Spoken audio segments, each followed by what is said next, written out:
り職人として働いていくには中華でもやっぱり10年はかかると。ちゃんとした給料もらってどこ行ってもある程度話が通じる人がね。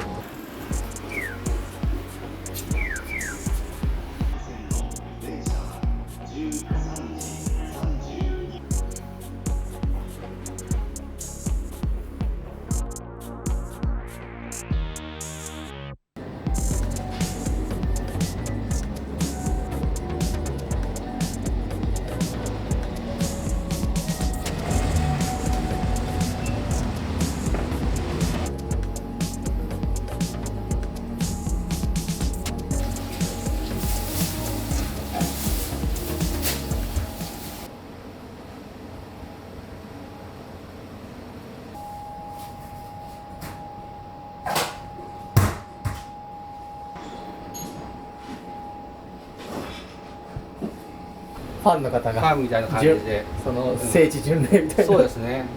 そういうお客さん多いですね。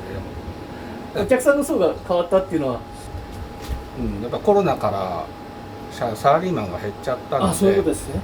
一般のお客さんの方が多くなったんで、じゃあお住まいのそうですね。方とか住民の人か、あと女性客がすごく増えた感じですね。一人のお客さんの女性のお客さんとか、そういうのはやっぱり増えましたね。増えました。でサラリーマンは本当に団体で歩くのが禁止になっちゃってるから、まあそうですよね。2人とかね、3人とか。お昼の団体さんが本当に減った感じですね。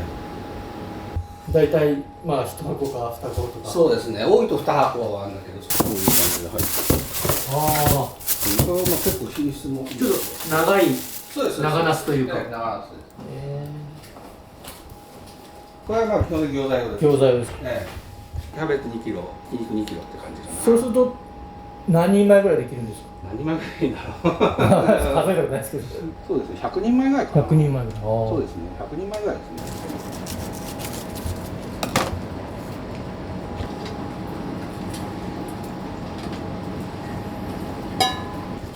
どういった始まりというか、ナスラーメン始まりですね、スポーツが終わったお客さんがうちに飲みに来てくれて、飲みに、その時にうちがナスの料理を出してたので、はい、それをうま煮という形で今もありますよね。それは結局つまみで、要するにお酒を飲んでたんですけど、それをおそばに乗っけて最後締めで皆さんラーメンとか食べますよね。お客さんが、ラーメンとか最後ある程度飲み終わると、それで残ったそのナスを上にかけて食べてそしたらこれがすごく合うということで、それをじゃあメニューにしたらどうですかっていう話で、昼間もそうしたら食べられるしねって話で、なるほど。でできたのがナスラーメンの始めになるんです。その時はまだナス自体がこう博多のナスとかっていうのがない時だったので、昔のナスでいろいろ試行錯誤して硬いやつはどうしてもアクが出ちゃうのでね、水で戻してみたり水にアクを外してみたりといろいろやってみて、で今の形になった。味付けとかは一緒なんですか。一応は一緒にしてるんですけども、要するに一人のお客さんとか、要するに単品で作る場合は、うま煮の場合はちょっととろみを強く、おそばはちょっととろみを弱く、そういう形で出してます。おかずになるラーメンっていう感覚で作り始めたんですよ。ナスラーメンより先の料理としてジャージャー麺っていうのがあるんで、そのでお客さんがそのお味噌が上に乗っけてご飯を食べる、要するにお味噌汁があるんですね。それでジャージャー麺っていうおそばを作ったんですよ。ただ昔は出前っていうのを結構やってたもんなので、今や皆さん言ってるジャージャー麺っていうのはおつゆのないやつ。でもあれだと出前持っていくと伸びちゃってくっついちゃうんですよ。どうしたらいいかって言った時にちょうど札幌ラーメンが流行り始めた時なので、じゃあ札幌ラーメン風に作ろうと思ったので関東風あんかけ味噌ラーメンを作って、うちの名前でずっとジャージャー麺っていうのを使ってたんで、ジャージャー麺っていう名前で出して。なるほど。そのお客さんが結構要するに今で言うと5、60代の人ぐらいの人はその辺が好きで、やっぱり50代以下の人はナスラーメン。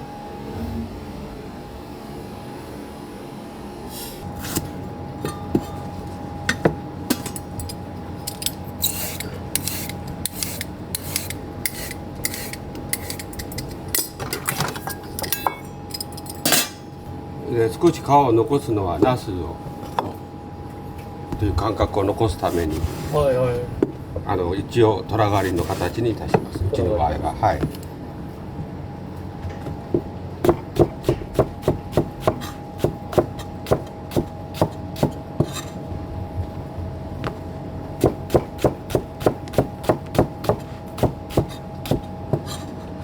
やっぱナスこう火が通りにくいと思うんですけど、厚さとかその品物によって厚くしたり、要するに触った状態が柔らかいやつはちょっと厚めに、でちょっと硬いやつは薄めに、だいたい2ミリから3ミリぐらい。2ミリか。だいたい3ミリぐらいが多い。さっき教えていただいたんですけど、ナスだけはい、業者さんが違って取ってるみたいな。一応メインは博多系、要するに九州系の長ナスを使います。長ナス、九州の。一応博多が7割ぐらいで、博多がない時には、要するに熊本とか佐賀とか、その時の一番いい状態の時にどうしても旬のもんなので時期がもうね、同じもので来ないですもんね。来ないです。九州がない時は茨城とかそういうところのナスを使います。それはちょっと硬いのでちょっと薄めにで案外締まってるので作る時にもちょっと時間がかかります。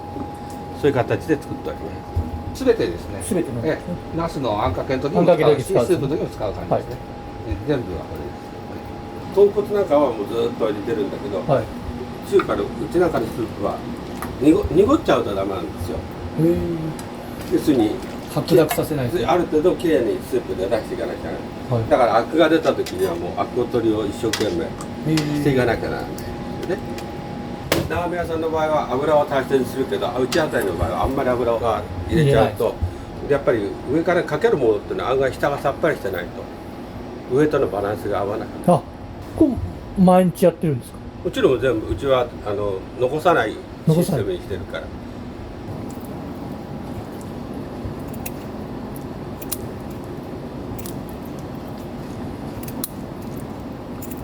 普通みんな焼き豚って言うけど普通のところはみんな煮豚ですね。煮豚なんですね。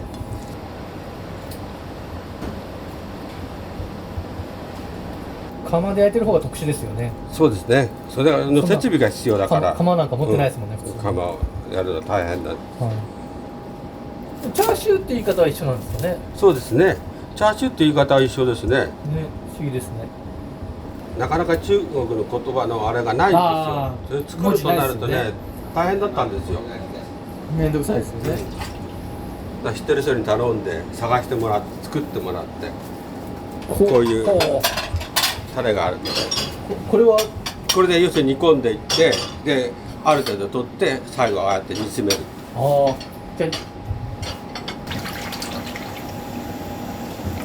ラード3対1ぐらいの割合。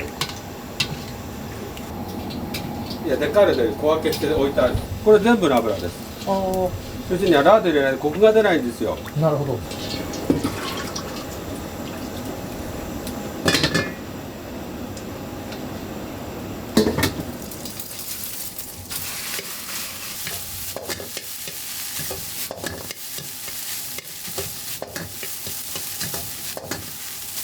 要するに30分の間に流れるようにして同じものを提供できるかっていうのが段取りの仕方と一緒にその人の経験でね違ってチャーハンだけ作れたとしたってすぐ 2,3 週間練習すればなるほど触れるようになります、でそれはあれが来てこれが来てこれが来てチャーハンをやろうって言った時にさあうまくできるじゃあ鍋洗ったりなんですけど段取りがね流れるようにできないと。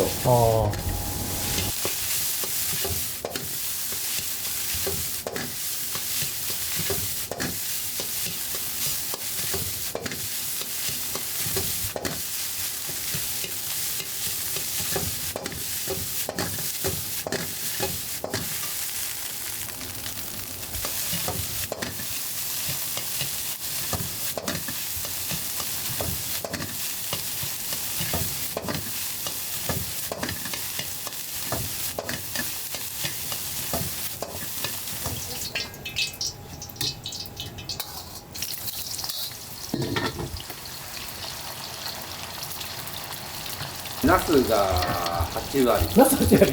お昼は特に。そうなんですね。ナス丼、ナスラーメンでもうほぼ8割。その他にジャージャー麺、関東麺ですね。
回転が悪いから餃子やっちゃうと焼く時間が長いからそうああ餃子だとこれ火も弱いし7、8分まあ一応6分ぐらいかかるし入れたりするとやっぱり7、8分かかっちゃうからねナスラーメンは2分ぐらいできちゃうから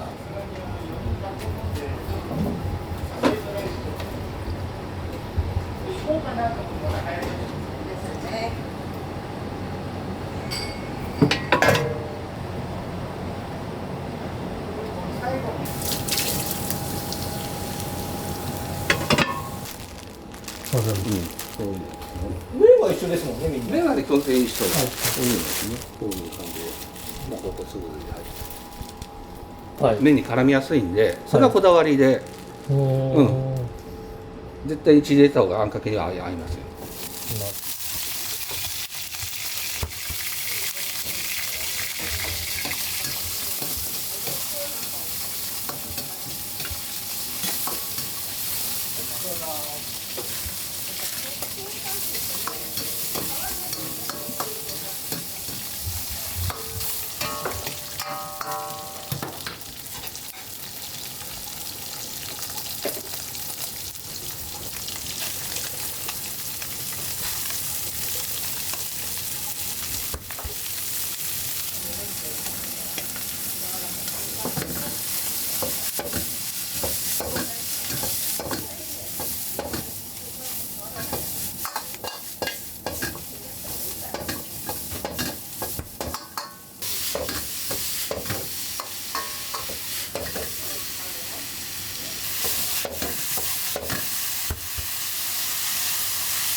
70年ぐらい、 70年ぐらいはやってると思うんですよね。の中華料理屋さんをやってる時に戦争で引っ張られてで満州へ行ってでシベリアに連れられて旅行で帰ってきたのが20年ちょっとぐらい。中国人のところへ戻ってずっと銀座で修行をやり直してってお店を手伝いながらやってる。それで独立したのが25年ぐらいかな。昭和25年そうや、そのぐらいで商売を始めた。もうじゃあそこから大井町でそうです。今で言うと見晴らし通りって通りがあるんですけど、そこのところでずっと商売をやってて、でここ三俣商店街がちょうど区画整理で綺麗になりましたよね。 60年ぐらい前に区画整理になった時にちょうどいいお店が開いたということで、そこでお店をビアインっていうホテルの前にあるところで始めたのがここで来て56年ぐらいになるわけ。三俣でやって56年ぐらい。マスターはどのくらいやられてるんですか？私はだから高校卒業してたから72から18いくつ54年ぐらいになる。そうですね。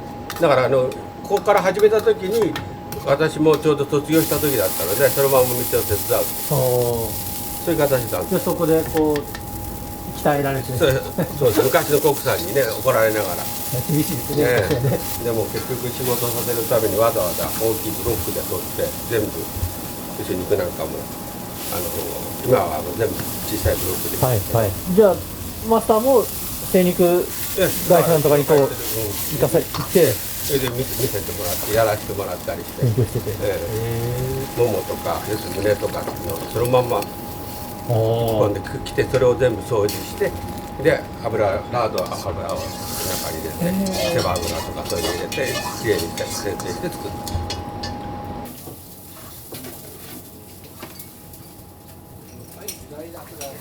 そういうような時代の人たちがどんどんいなくなってで結局町中華もどんどん減っていったとそういう形だったんですね。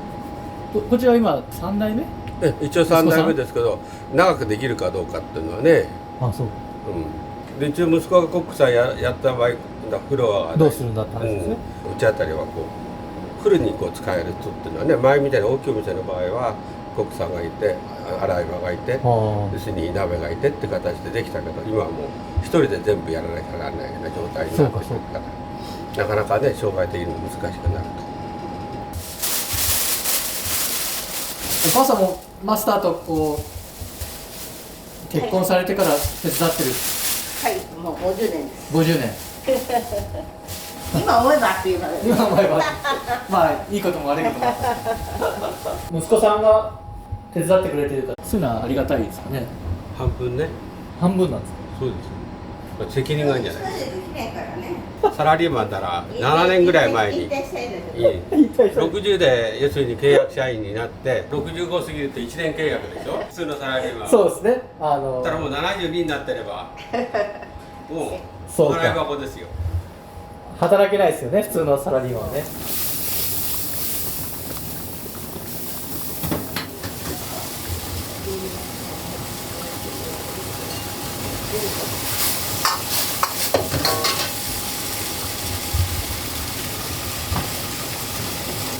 はい、いらっしゃいませ。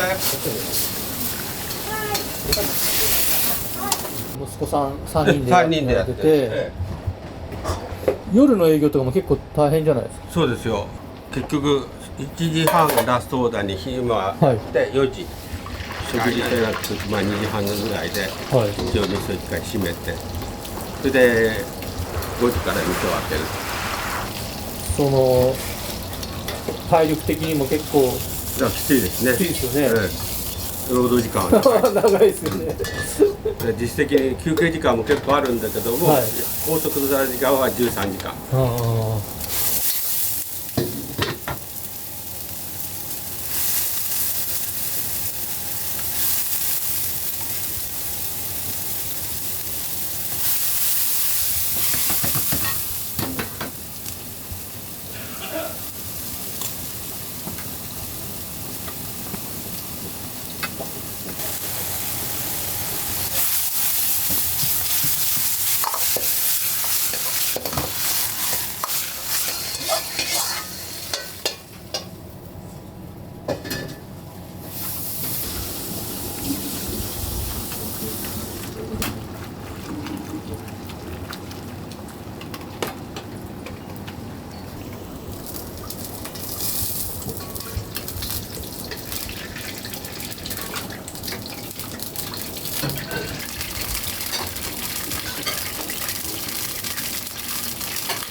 多めに油を温めて4人だったら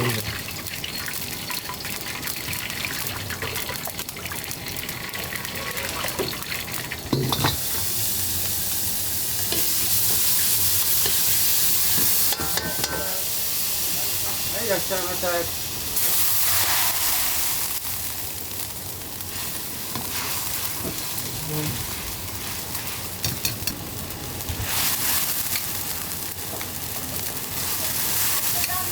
はい。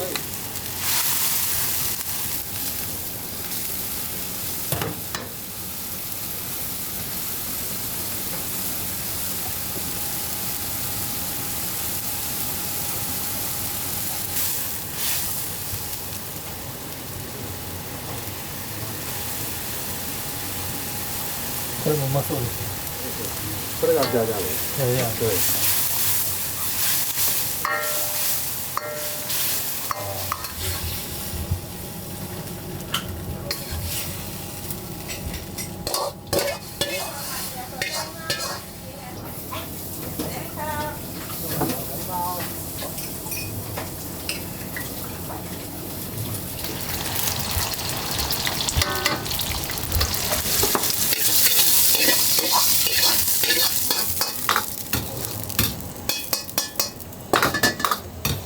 ナスは一度に何人前までいけるんですか、大体。やろうと思えば4人前ぐらいは楽なんだけど、まあ、同時に入る。テイクアウトとかなんかだったら3人前ぐらい、ね、3人前ぐらい。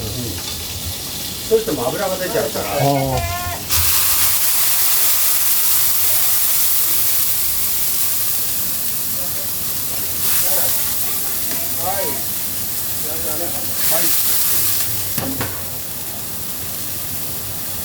売り上げ上げるの一番簡単なのは営業時間長くすればいいんですよ。確かにそうですけど。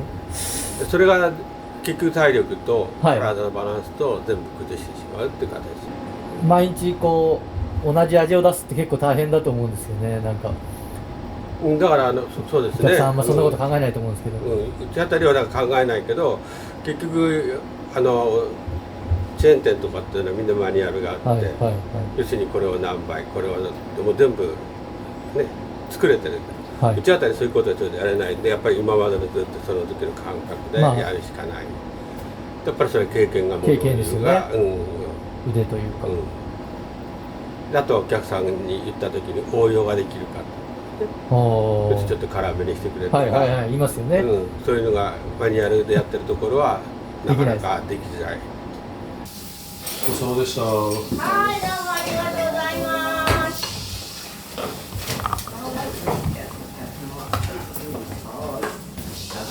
はい。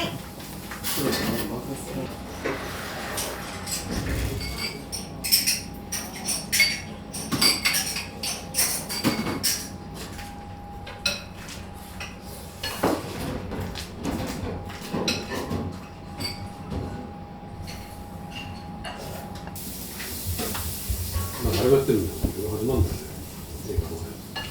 外国人が字幕で見るんですよ。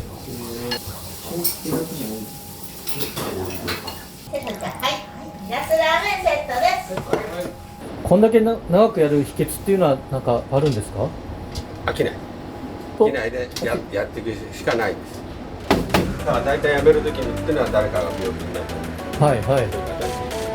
あとはだから飽きないで一生懸命毎日コツコツ一日一日をやっていくしかないという。